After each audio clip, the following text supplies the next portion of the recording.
وما محمد الا رسول۔ اسی میں ایک دفعہ یہ بھی ہو گیا تھا کہ کچھ لوگوں نے یہ کہا کہ جب محمد کا انتقال ہو گیا تو اب کس لیے جنگ کرنی ہے۔ حضرت عمر بھی ہیں ان میں سے، جب خبر یہ اڑ گئی کہ حضور فوت ہو گئے، انہوں نے تلوار پھیر دی، بیٹھ گئے، اب کس کے لیے جنگ کرنی۔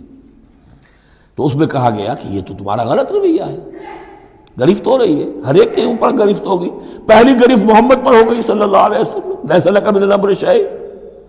تو حضرت عمر بہرحال حضور کے مقابلے میں تو کوئی حیثیت نہیں، ان پر بھی گرفت ہو رہی ہے۔ وما محمد الا رسول، اور محمد کچھ نہیں ہے اس کے سوا کہ وہ اللہ کے رسول ہیں، وہ معبود تو نہیں ہے۔ تم ان کے لیے تو جہاد نہیں کر رہے، تم جہاد اللہ کے لیے کر رہے ہو۔ دین کا غلبہ جو ہے وہ اللہ کے دین کا غلبہ ہے۔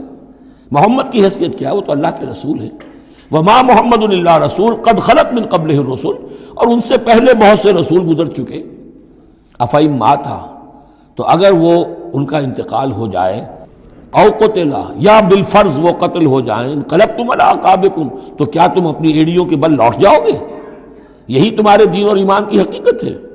ومن ینقلب علی عقبیہ فلن یضر اللہ شیئا، اور جو کوئی بھی اپنی ایڑیوں کے بل لوٹ جائے گا وہ اللہ کو کوئی نقصان نہیں پہنچائے گا۔ وسیجزی اللہ الشاکرین، ہاں اللہ بدلہ دے گا شکر کرنے والوں کو۔ حضرت عمر چونکہ جذباتی انسان تھے، اس میں کوئی شک نہیں، تقریباً یہی کیفیت حضور کے انتقال پر پھر ہو گئی تھی ان کی، تلوار کھینچ کر بیٹھ گئے تھے، جو کہے گا محمد کا انتقال ہو گیا سر اڑا دوں گا اس کا۔ وہ تو پھر حضرت ابو بکر آئے، وہ یار غار، ثانی اسلام و غار و بدر و قبر، وہ آئے ہیں۔ ان کے لیے چونکہ رکاوٹ نہیں تھی، حضرت عمر تو اندر جا نہیں سکتے تھے، حضرت عائشہ کا حجرہ تھا، اب حضرت عائشہ بیٹی ہیں حضرت ابو بکر کی، وہ سیدھے گئے حجرے میں، جا کر چہرے مبارک پر چادر تھی ہٹائی اور آپ کی پیشانی کو بوسہ دیا اور کہا کہ اب دوبارہ موت آپ پر وارد نہیں ہوگی، اب تو حیات جاویدانی آپ کو حاصل ہو چکی۔ پھر باہر آ کر یہی آیت پڑھی، وما محمد الا رسول قد خلت من قبلہ الرسل افئن مات او قتل انقلبتم علی اعقابکم۔ حضرت عمر کہتے ہیں مجھے محسوس ہوا جیسے یہ آیت ابھی نازل ہوئی ہے، اتنا اثر ہوا۔ یہ عظیمت تھی حضرت ابو بکر کی، بہت بلند مقام ہے حضرت ابو بکر کا۔ وما کان لنفس ان تموت الا باذن اللہ، اور کسی جان کے لیے یہ ممکن ہی نہیں ہے کہ وہ مر سکے، اس پر موت وارد ہو مگر اللہ کے حکم سے۔ کتابا مؤجلہ، وہ تو لکھی ہوئی شے ہے اجل معین کے ساتھ، ہر ایک کا وقت طے ہے۔ Death is the best guard, آپ کا باڈی گارڈ جو ہے سب سے بہترین وہ موت ہے۔ موت کا وقت جب ہے تبھی آئے گی، اس سے پہلے کوئی آپ کے لیے موت لا نہیں سکتا۔ لہذا سب سے بڑی حفاظت انسان کے لیے خود اس کی موت ہے۔ وما كان النفس ان تموت الا باذن الله كتابا مؤجلا ومن يريد ثواب الدنيا نؤته منها، جو کوئی دنیا کا اجر و ثواب چاہتا ہے ہم اسے دیتے ہیں۔ یہ سورہ بقرہ میں بھی ہم پڑھ چکے تھے حج کے ذکر میں۔ ومن يريد ثواب الآخرة نؤته منها، اور جو واقعتاً آخرت کا ثواب چاہتا ہے، بدلہ چاہتا ہے، جزا چاہتا ہے اپنے اعمال کی، ہم اس میں سے اس کو دیں گے۔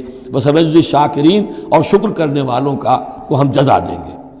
وَكَأَيٍّ مِّن نَّبِيٍّ قَاتَلَ مَعَهُ رِبِّيُّونَ كَثِيرٌ، اور اے مسلمانوں یہ تمہارے ساتھ جو واقعہ پیش آیا ہے وہ پہلا تو نہیں ہے، کتنے ہی نبی ایسے گزرے ہیں کہ ان کے ساتھ ہو کر ربیون، یہ ربی ربائی جو ان کا یہودیوں کے ہاں آج بھی لفظ چلتا ہے، ربانیون، ربائز، ربی، جو اللہ والے ہیں، اللہ کے ماننے اور چاہنے والے، اللہ کے متوالے، اللہ کے دیوانے۔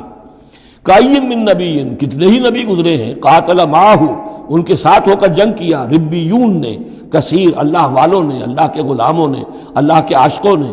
فما وہنوا لما اصابہم فی سبیل اللہ، تو اللہ کی راہ میں جو بھی تکلیفیں ان پر آئیں اس میں انہوں نے جی نہیں ہارا۔ وما ضعفوا، نہ انہوں نے کمزوری دکھائی۔ وما استکانوا، نہ ہمت ہاری۔ واللہ یحب الصابرین، اور اللہ تعالیٰ کو ایسے صابروں ہی سے محبت ہے۔ تو اے مسلمانوں ان کا کردار اپناؤ اور دل گرفتہ نہ ہو۔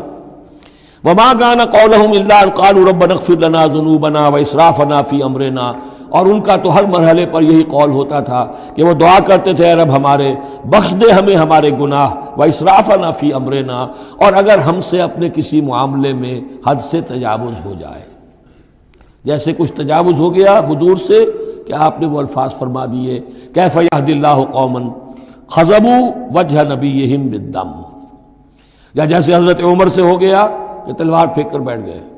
تو اللہ جو اسراف ہم سے ہو جائے، اسراف ہے کسی حد سے تجاوز کر جانا، جائز حد تک خرچ کرنا ٹھیک ہے، آپ اس میں آگے بڑھ جاتے ہیں، وہ اسراف ہے۔ وَإِسْرَافَنَا فِي أَمْرِنَا، بخش دے جو بھی اسراف، جو بھی زیادتی ہم سے ہو گئی۔ وَثَبِّتْ أَقْدَامَنَا، اور ہمارے قدموں کو جما دے۔ وَانصُرْنَا عَلَى الْقَوْمِ الْكَافِرِينَ، اور ہماری مدد فرما کافروں کے مقابلے میں۔ یہی دعا تھی حضرت طالوت کے ساتھیوں کی، یہی دعا تھی جس پر ختم ہوئی وہ دعا کہ جو سورہ بقرہ کے اختتام پر آئی، فَانصُرْنَا عَلَى الْكَافِرِينَ، وہی دعا یہاں بھی ہے۔ فَآتَاهُمُ اللَّهُ ثَوَابَ الدُّنْيَا وَحُسْنَ ثَوَابِ الْآخِرَةِ، تو ان لوگوں کو اللہ تعالیٰ نے عطا فرمایا دنیا کا ثواب بھی، دنیا میں بھی سربلندی دی، فتوحات دی، وحسن ثواب الآخرہ، اور آخرت کے ثواب کا تو بہت ہی عمدہ حصہ ان کے لیے ہے۔ واللہ یحب المحسنین، اور اللہ تعالیٰ جو ہے ایسے محسنین کو پسند کرتا ہے۔